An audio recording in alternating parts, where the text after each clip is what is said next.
everyone. We're cooking dinner tonight. Now, if you subscribe to my boxes, this is the recipe for your homemade ricotta cheese. This is the seasoned one that I made in the video, okay? And as you can see, very large curds. It's a very good consistency, and it's a very easy recipe to make, and it'll save yourself some money in the long run. Let me just turn off the fan here. Now, what we're doing tonight is we're making stuffed shells. Now, I've already made the shells. You're going to cook the shells to per your package's directions. Then what you're going to do is you're going to make sure that there's no water here. You're going to put them in a strainer, and you're going to run cold water over it and, you know, kind of like shift them around like you were mining for gold until there's no heat left in them. You want these nice and cold because when they get cold, they firm up. But you still want them to be pliable enough so that you can stuff them. Ouch. That was my foot. It's all right. Don't need it. I have a second one. So you're going to start stuffing these. It might be easier with a large spoon, but I use the small spoon. It's just easier for me. So I got tiny hands. And that's what fits into this shell. Now, this is a great value shell from Walmart. Back when I was younger, they used to have larger. This is the jumbo shell. Can you believe this? This is jumbo. When I was young, they used to have jumbo shells that were about the size of 2 of these. But now this is the jumbo shell. Go figure. All right, so what you're going to do is you're going to line a casserole dish. Now, because it's just me, I have this tiny little casserole dish. And I'm probably going to only do maybe 3 or 4 of these shells. As you can see, I'm kind of even them out. And I do like cheese. I do like my ricotta cheese. So I'm putting them in there. And you can kind of put them in any way you want. They're very slippery. Hard to control. Yeah, they're not they're not going down. So it's alright. They can stay like that just as long as they're covered with sauce so they don't get crispy. And anybody that's ever had any type of pasta that has been baked, you know what I'm talking about when I say crispy. Any portion of it that is not covered, any portion of it that's not covered by the sauce or cheese gets hard. And I hate that. I don't know about you. You may like the crispy pasta. I don't. I hate that. All right, so there we go. So there's my din din. All right, wash my hand off.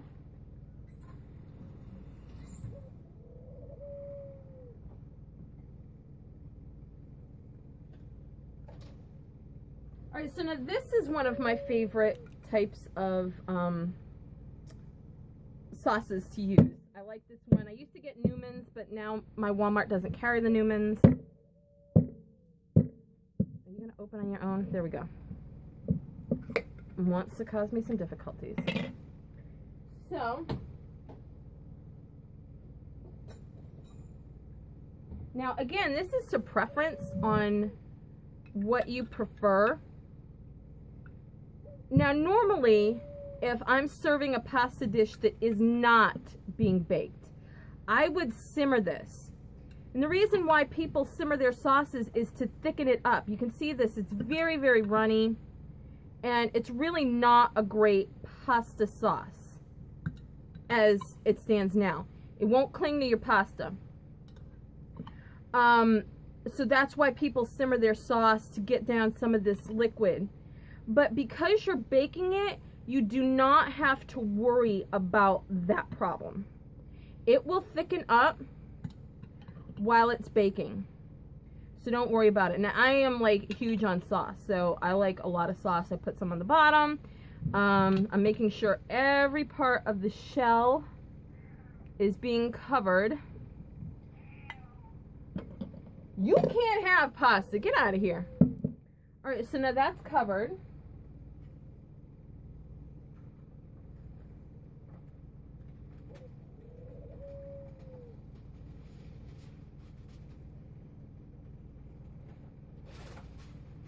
Now, meanwhile, I should have said heat your oven to 375. Now, because this is such a small thing, I'm going to cook this in my toaster oven. Toaster oven works perfect for this size dish. It's a little Black & Decker toaster oven. So I'm going to stick this in there.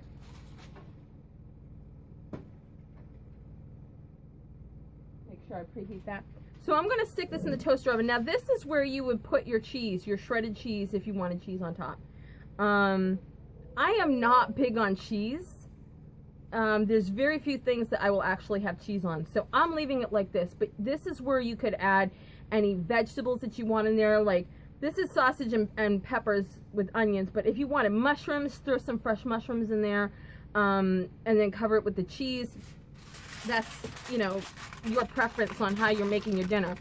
You just have to make sure that this cover is on really tight.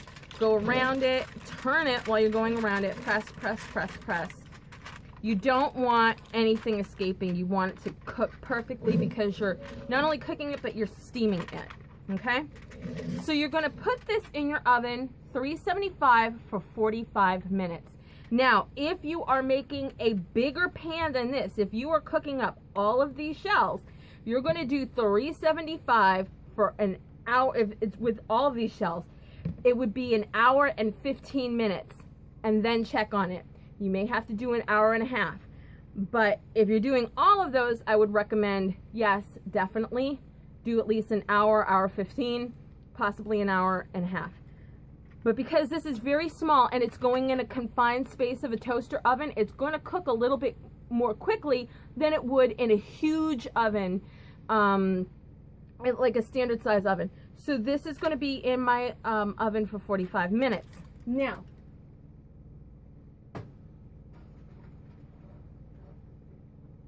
so you did this, and that's great. Now you have these, and you have this. The problem with this is, if you leave it, it's going to get hard again. And frankly, I'm not setting a whole pot of water to boil for 5 shells. That's ridiculous. And making all this for 5 shells. So I need to prep everything for leftovers. But how do you keep the shells from going stiff again? Let me show you how we're going to prep it. So this will give you quick leftovers for lunches, for dinner the next day. And this will just be really quick. Now, you're not going to put your sauce on these, okay? You're going to add your sauce when you're baking it, unless you plan on cooking it in this. Unless you plan on, like, if you're packing for your lunch the next day. Hold on, the dog is going crazy. Sorry about that. Dog was going a little insane. So anyway, as I was saying, if you plan on putting it in a Tupperware bowl, like individual servings or whatever, for your lunch or for dinner, so that you could just take it out, throw it in the microwave, dinner's ready. Then by all means, throw your sauce on top of it. And that way, all you have to do, it's already prepped. Just put it in the microwave and do whatever. Okay, so that way you won't have to do the next step. But it is up to you. Looks like I have more shells than I have cheese. I might have to limit my cheesiness here. And trust me, I can get pretty cheesy.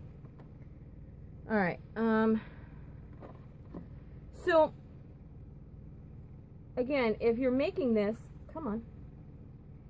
If you're making this just for yourself, or you're going to make it easy for yourself, like tomorrow night with dinner, and you just want to, you've done all the prep tonight, and you just want to pop it in, and you're doing like individual servings, then just cover it with the sauce and put the lid on it and skip to the next step. Well, actually, you don't even have to skip. You can skip the next step, because the next step will show you how to keep these fresh when you do not have sauce on them, when they are not covered up.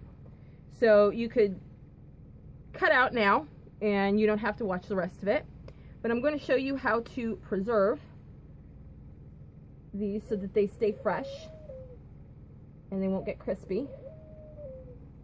And as you can see, it's not a fine art. I mean, some people will like put this in a plastic bag, snip the end, and just squeeze it into the shell and make it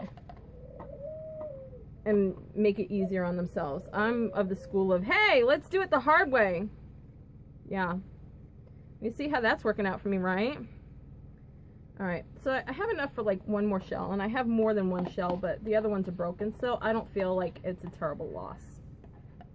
I'm okay with that, because it's hard to stuff a broken shell anyway. Okay. Last shell. Not a lot of cheese, but enough. Okay. Take this off to the side. Get out of my kitchen, girl. And then throw those away. All right.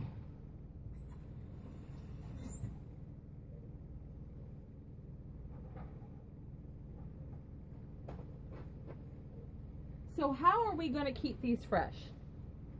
Paper towels. And we are going to wet the paper towels. So you want to double it up. These are kind of like small sheets, but you're going to double it up. And then you're going to tuck it around here to preserve the moisture. Now, what you could have done is you could have started with this on the bottom, put the shells, wet it down, put the shells on top of it, and then put another wet sheet on top. If you're doing with a container like this that's really dark, if you're doing it with a clear container, I might do that, but if you're doing it with a dark bottom container, I really wouldn't worry about it. So you're gonna wet it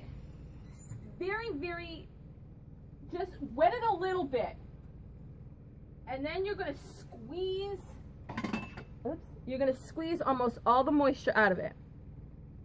As you can see, it's not really wet, it's damp, okay? So you're gonna take your damp towel, be careful to open it when you're opening it, tuck it around, make sure that all of this is covered, press it down, press it down the sides here. You want all your shells covered, and you're making like a tent. You don't have to like get down in between each and every one of these shells, but you're making a tent over your shells so they're all covered with wet, okay?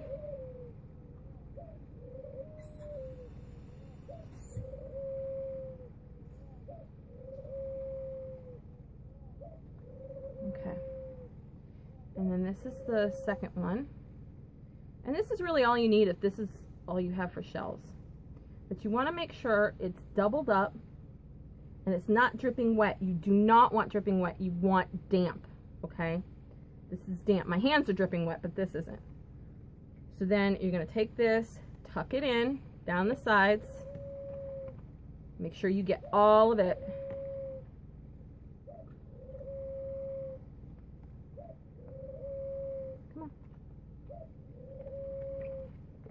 Now they're all unfolded, press it down. Make sure they're completely covered. Whoops, it's my hair. That's all right, I'm the only one eating it.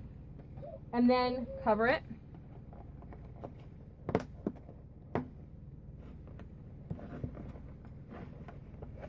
And that's it. So this is how you would keep them fresh until you're ready to use them. I can clean this up because I'm not using that. But that... I'm making a fucking mess over here. Jesus. Alright, so that is how you will make your stuffed shells. It's a really simple, idiot-proof recipe. That's how you preserve them. And then once my shells are done and they're baked, I'll take it out so you can take a look at how it comes out with your homemade ricotta cheese. Hey guys! So this just came out of the oven.